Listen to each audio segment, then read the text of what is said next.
Hello master, ఏమండే madam గారు, ఇవాళ మనం రెండు విషయాల గురించి మాట్లాడుకుందాం. మొదటి విషయం ఏంటంటే మంచిగా ఊరిన చిక్కుడుగాయ నిలవ పచ్చడి గురించి. అన్నం మొదటి ముద్దలో ఇవాళ మనం చేసుకునే చిక్కుడుగాయ పచ్చడిని కొంచెం పప్పుల పొడిని కలుపుకొని గింజలున్న చిక్కుడుగాయని కొరుక్కొని తింటుంటే భలేగా ఉంటుందండి. పక్కా కొలతలతో ఎలా చేయాలో చెప్తాను, అస్సలు మిస్ అవ్వకండి. ఈ పచ్చడి కోసం 250 గ్రాములు గింజలున్న చిక్కుడుకాయల్ని తీసుకొని శుభ్రంగా కడిగి పీచు తీసేసి గాలికి తడారనివ్వండి. 50 నుండి 60 గ్రాములు అంటే 2 మీడియం సైజ్ నిమ్మకాయలంత చింతపండుని మంచి నీళ్ళల్లో నానబెట్టేయండి. మందపాటి బాణల్లో 1 టేబుల్ స్పూన్ మెంతుల్ని వేసుకొని ఎర్రగా వేపుకోండి. మెంతులు సగం వేగిపోయాక 2 టేబుల్ స్పూన్ల ఆవాల్ని వేసుకొని చిటపట్లాడనివ్వండి. ఆవాలు మెంతులు వేడి చల్లారాక మాత్రమే ఒక మిక్సర్ లో వేసుకొని మెత్తటి పొడిలా చేసుకోండి. అలాగే నానబెట్టుకున్న చింతపండులో నుండి గుజ్జు తీసి పక్కనుంచుకోండి. అదే బాణల్లో 300 గ్రాములు అంటే 1 కప్పు వేరుశనగ నూనెను వేసుకొని ఇప్పుడు ఇందులోకి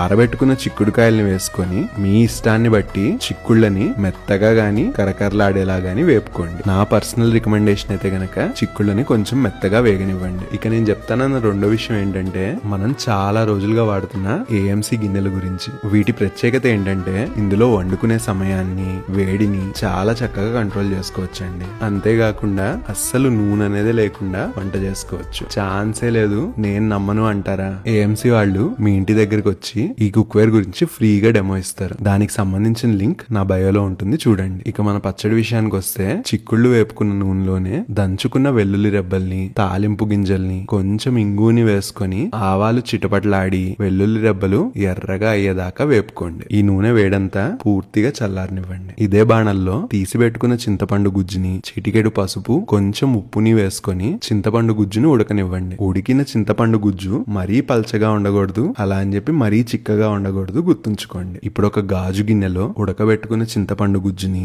1 కప్పు అంటే 120 గ్రాముల కారాన్ని, 90 నుండి 100 గ్రాముల ఉప్పుని, 1 చిటికెడు పసుపు, దంచుకున్న ఆవపిండి మెంతుపిండిలో సగమే వేయాలి, గుర్తుంచుకోండి. ఉప్పు, కారం, ఆవపిండి మొత్తం కలిసేలాగా కలుపుకోండి. చివరిగా చల్లారిన తాలింపు నూనెని, చిక్కుడుకాయల్ని ఇందులో వేసేయండి. ఉప్పు కారాన్ని చిక్కుళ్ళకి మంచిగా పట్టనివ్వండి. మీరు తినే కారాన్ని బట్టి ఉప్పు కారాన్ని అడ్జస్ట్ చేసుకోండి. ఈ పచ్చడిని ఒక 2 రోజులు మంచిగా ఓర్నిచ్చి అప్పటికే పచ్చడి మరీ డ్రైగా ఉందనుకుంటే గనక పైన తేలేలాగా నూనెను వేసుకోండి. అంతే అండి. ఈ పచ్చడిని తడి తగలని ప్రదేశంలో ఉంచుకోండి, నెల రోజులైనా బేషుగ్గా ఉంటుంది.